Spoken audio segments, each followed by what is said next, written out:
दूर ये फैसला अब हालात देखे जाएँ तो मुनाफिक ही लगता है। मालूम हो जाए अमरीकी सदर ट्रंप को $400 बिलियन का सबसे कीमती जहाज़ तोहफे में दिया था कतर ने, और साथ ही आंखों पर बिठाकर पलकें बिछाकर इस्तकबाल भी किया था। ये भी तारीखी बात है। लेकिन उसके बावजूद अमेरिका की नज़र में ना हमारी कोई इज़्ज़त है और ना ही खुद मुख्तारी या सालमियत कतर के हवाले से मैं आपके सामने बता रहा हूँ। ये हकीकत सिर्फ पाकिस्तान की पूरी मशरक़ वस्ता जो है ना कि मुसलमान क़यादत अच्छी तरह जानती है कि उनके हुक्मरानों का इन्हिसार सिर्फ इस बात पर है उनके ज़ाती ताल्लुकात। ये नवाज शरीफ के हवाले से बात हो रही है हुक्मरान के साथ कैसी है। लेकिन याद रखें व्हाइट हाउस में सिर्फ आपको सिर्फ तभी प्रोटोकॉल मिलता है जब तक उनके फ़ायदे के इस्तेमाल शुदा टिश्यू पेपर से ज़्यादा अहमियत ना हो। कुछ ना मिले।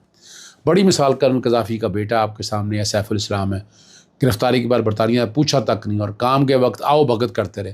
ट्रंप ने हमले की अजीब व गरीब वजाहत दी है। एक दोहे हमले में हमले का फैसला मेरा, वो कह रहे मेरा नहीं, नेतन्याहू का था। मैं इससे खुश नहीं हूँ।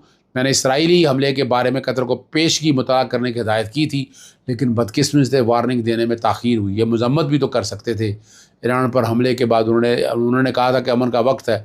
अब ये सारा कुछ तो रिकॉर्ड के ऊपर मौजूद है, लेकिन ऐसा हो नहीं रहा। और यहाँ OIC को उम्मत मुस्लिमों इकट्ठे होना चाहिए ताकि इस मामले में वंस फॉर ऑल ये मामला क्लियर करे।